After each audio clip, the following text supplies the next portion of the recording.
যারা আমার চ্যানেলটিতে নতুন সাবস্ক্রাইব করে সাপোর্ট করবেন প্লিজ। আসসালামু আলাইকুম এভরিওয়ান। আজকে হচ্ছে 16ই ডিসেম্বর। আপনাদেরকে নিয়ে চমৎকার একটি জায়গায় আসছি। জায়গাটি কোথায় আপাতত আমাকে দেখে বুঝবেন না, তবে জায়গাটি মূল জায়গায় নিয়ে যাওয়ার আগে চলেন আপনাদের একটু চারপাশটা ঘুরিয়ে দেখেন।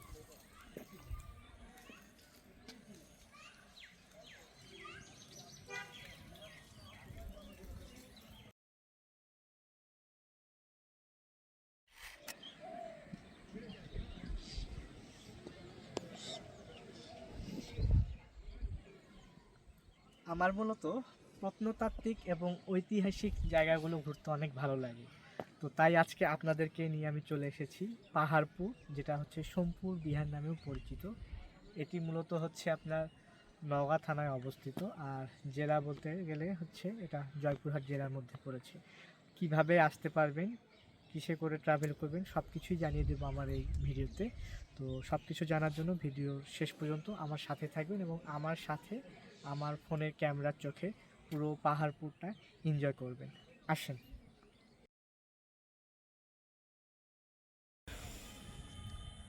প্রাচীনকালে আমাদের বাংলাদেশের এই উত্তর জনপদ শিক্ষা দীক্ষায় অনেক এগিয়ে ছিল। সেটা হচ্ছে এই অংশটুকু দেখলে বোঝা যায়, কারণ এটা পাহাড়পুর নাম হলেও এটা প্রাচীনকালে শ্রী সোমপুর বিহার নামে পরিচিত ছিল। বাট এটার ধ্বংসাবেশ পাহাড়ের মতো উঁচু হওয়ার কারণে লোকালরা একে পাহাড়পুর বলে নাম দিতে শুরু করে এবং এটা পাহাড়পুর বলে পরিচিতি পেয়ে যায়। তো এটা মূলত হচ্ছে পাল বংশের রাজারা অষ্টম দশকের শেষের দিকে, নবম দশকের শুরুতে এই বিহারটি হচ্ছে তারা প্রতিষ্ঠিত করে। এখানে মূলত আপনার শুধু এশিয়ান না, তিব্বত থেকেও বৌদ্ধ ভিক্ষুরা আসতো এবং এখানে মোট 177টা ভিক্ষু কক্ষ আছে, যেখানে তারা জ্ঞান চর্চা করত এবং হচ্ছে ধর্মচর্চা করত। তো এতেই বুঝতে পারছেন যে সে সময় এখানে জ্ঞানের পরিধিটা কীরকম ব্যাপক ছিল। ঠিক আছে, এবং পিছনে যে দেখতে পাচ্ছেন মঠটি, এটি কিন্তু হচ্ছে তাদের কেন্দ্র ছিল। এই কেন্দ্রের চারপাশ দিয়েই হচ্ছে এই ভিক্ষু কক্ষগুলো হচ্ছে ছড়িয়ে ছিটিয়ে অবস্থিত ছিল। তো দেখুন।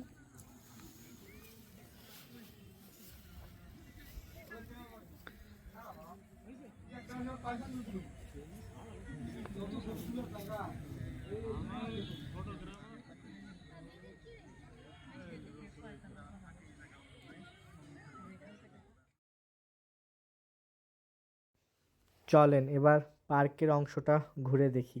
পাহাড়পুরের ভিতরে বিশাল একটি এরিয়া জুড়ে পার্ক করা হয়েছে, যার ভিতরে বিভিন্ন ধরনের ফুলের গাছ রয়েছে। স্পেশালি গোলাপ ফুলের গাছ, যেহেতু এখন শীতকাল, তারা প্রচুর গোলাপ ফুলের গাছ লাগিয়েছে।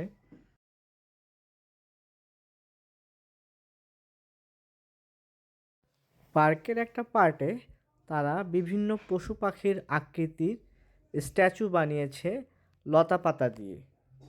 চলেন পুরো পার্কটি মিউজিকের সাথে ঘুরে দেখা যাক। চলুন এবার আপনাদের জানিয়ে দিই পাহাড়পুর আপনারা কিভাবে আসতে পারবেন। পাহাড়পুর মূলত সব যোগাযোগ মাধ্যমে আপনারা আসতে পারবেন, বিশেষ করে ট্রেন, বাস, আপনার যদি পার্সোনাল ভেহিকেলস বা কার থাকে সেটার মাধ্যমেও কিন্তু আপনারা পাহাড়পুর রিচ করতে পারবেন। মূলত যারা ঢাকা থেকে আসতে চান তাদের প্রথমত হচ্ছে নওগাঁতে আসতে হবে। হ্যাঁ, নওগাঁ হচ্ছে থানা আর জেলা হচ্ছে আপনার জয়পুরহাট। তো যারা ট্রেনে আসবেন তারা প্রথমে জয়পুরহাটে নামবেন। জয়পুরহাট নেমে কিন্তু আপনারা সেখান থেকে অটো রিজার্ভ করতে পারবেন। এখানে অনেক অটো পাওয়া যায়, যেগুলো মোটামুটি 250 থেকে 300 টাকার মধ্যে রিজার্ভ করে আপনারা পাহাড়পুর আসতে পারবেন। বলে রাখি আপনাদের জয়পুরহাট থেকে পাহাড়পুরের ডিস্টেন্স অ্যারাউন্ড হচ্ছে 12 থেকে 14 কিলোমিটারের মতো। তো সেই অনুযায়ী আপনারা ভাড়াটা ঠিক করে নেবেন। আর যারা হচ্ছে পার্সোনাল ভেহিকেলসে আসবেন তারা প্রথমে নওগাঁয় আসবেন। নওগাঁ থেকে 7 কিলোমিটারের দূরত্ব। আপনারা গুগল ম্যাপের অ্যাসিস্ট্যান্স নিতে পারেন। গুগল ম্যাপেও হচ্ছে আপনাদের সঠিকভাবে হচ্ছে ডিরেকশন দিয়ে পাহাড়পুর হচ্ছে রিচ করতে পারবেন আপনারা। এছাড়া যারা আপনারা উত্তরবঙ্গ স্পেশালি বাংলাবান্ধা, তেঁতুলিয়া, পঞ্চগড় এই দিকগুলো যারা ঘুরতে আসেন, হ্যাঁ, তারাও কিন্তু হচ্ছে জায়গাটা অনায়াসে রিচ করতে পারবেন। হ্যাঁ, যারা ফ্লাইটে আসতে চান তাদের প্রথমে হচ্ছে সৈয়দপুর এয়ারপোর্টে নামতে হবে। এখান থেকে আবার সৈয়দপুর থেকে ট্রেন যায়। হ্যাঁ, ট্রেনের শিডিউলগুলো আপনারা যে ট্রেনের অ্যাপস আছে, রেল অ্যাপস, সেখান থেকে দেখে নিতে পারেন। সৈয়দপুর থেকেও আপনারা রেল যোগাযোগে অথবা আপনারা পার্সোনাল গাড়ি ভাড়া করেও কিন্তু যেতে পারেন। সৈয়দপুর থেকে বাই রোড প্রায় 95 কিলোমিটারের মতো হয় পাহাড়পুর। আমি মূলত আপনাদের সাজেস্ট করব, আপনারা যখন উত্তরবঙ্গ ঘুরতে আসবেন তখন প্রথমেই হচ্ছে বাংলাবান্ধা, তেঁতুলিয়া, পঞ্চগড়, ঠাকুরগাঁও এই দিকগুলো ঘুরে নেবেন। তারপর ওখান থেকেও হচ্ছে আপনারা বাই ট্রেনে প্রথমে হচ্ছে জয়পুরহাট নামবেন। জয়পুরহাট থেকে অটো ভাড়া করে আপনারা হচ্ছে পাহাড়পুর আসতে পারবেন। তো বিশেষ করে যারা ঢাকার বাইরেও আছেন, সিলেট, চিটাগং, আপনারাও চাইলে কিন্তু পাহাড়পুর খুব ইজিলি অ্যাক্সেস করতে পারবেন। কারণ পাহাড়পুরে যে ট্রাভেলের যে রুট, আপনারা সব ধরনের পরিবহন বা যানবাহনই কিন্তু পেয়ে যাবেন পাহাড়পুর যাওয়ার জন্য। আপনাদের একটা অ্যাডিশনাল ইনফরমেশন দিয়ে রাখি, আমি যেহেতু 16ই ডিসেম্বর ট্রাভেল করেছিলাম পাহাড়পুরে, 16ই ডিসেম্বর উপলক্ষে পাহাড়পুরে এন্ট্রি এবং মিউজিয়াম দুটাই গভর্নমেন্ট থেকে ফ্রি ছিল। তো সেদিক থেকে এদিন আমার হচ্ছে এন্ট্রির কোনো কস্ট পড়েনি এবং যে মিউজিয়াম সেটাও ভিজিট করার জন্য কোনো ধরনের আমাদের টিকিট করতে হয়নি। পাহাড়পুর এমন একটি প্লেস, এখানে আপনি একসাথে শিক্ষা, সংস্কৃতি এবং যে প্রকৃতির একটা সবুজের পরিবেশ সেটা কিন্তু একই জায়গায় সব কিছু উপভোগ করতে পারছেন আপনার পরিবার পরিজন বাচ্চা কাচ্চা সহ। তো আপনারা যখন পাহাড়পুর আসবেন আপনার জন্য এটা ভ্যালু ফর মানি হবে বলতে পারেন। আমরা বর্তমানে 2025 সালে ডিসেম্বরে বসবাস করছি। এই সোমপুর বিহারটি হচ্ছে নবম দশকের শুরুর দিকে যেহেতু স্থাপিত, তো আজ থেকে প্রায় আনুমানিক 1200 বছরের উপরে হবে এর বয়স।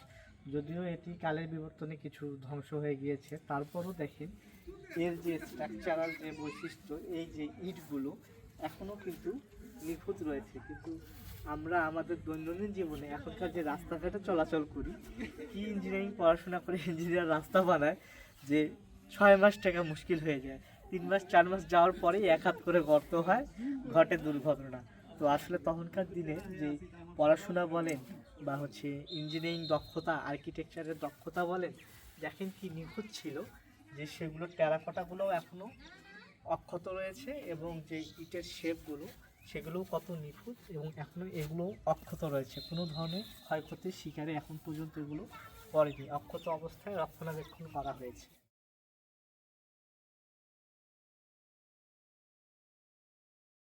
পুরো পাহাড়পুরের দেয়াল জুড়ে বিভিন্ন ধরনের পোড়ামাটির ফলক দেখা যায়। মূলত পোড়ামাটির ফলকগুলোতে বিভিন্ন দেব-দেবী, শামুক, ময়ূর এসবের হচ্ছে টেরাকোটা দেখতে পাওয়া যায়। মূলত সে সময়ে যারা হচ্ছে হস্তশিল্পবিদ বলতে পারেন, যারা হাত দিয়ে এই টেরাকোটাগুলো বানিয়েছিলেন, তারা মূলত সেই সময়ের যে সমাজ জীবন ব্যবস্থা সেগুলোই আর কি তুলে ধরার চেষ্টা করেছে এই টেরাকোটাগুলোতে। হ্যাঁ, আপনারা বিভিন্ন টেরাকোটা দেখতে পাচ্ছেন, দেখেন দেবদেবী, ময়ূর, আর কিছু টেরাকোটার আসলে ছবিগুলো আমরা দেখেও আসলে বুঝতে পারছিলাম না যে আসলে সেগুলো তবে সে সময়ের ওয়ালে দেয়া যে ইটগুলো সেগুলো কত নিখুঁত ছিল এটি আসলে আমাদের খুব অবাক করে তুলেছে। আমরা মিউজিয়ামেও গিয়েছিলাম, কিন্তু মিউজিয়ামের ভিতরে কোনো ধরনের ছবি বা ভিডিও ফুটেজ নিতে পারিনি, কারণ কর্তৃপক্ষ থেকে নিষেধ আছে। মিউজিয়ামের ভিতরে ম্যাক্সিমামই হচ্ছে কালো পাথরের বিষ্ণু মন্দির এবং বিভিন্ন পোড়ামাটির ফলক ছিল। আপনারা গুগল করলে অবশ্য মিউজিয়ামের ভিতর কী আছে গুগল থেকে কিছু ছবি পেয়ে যাবেন।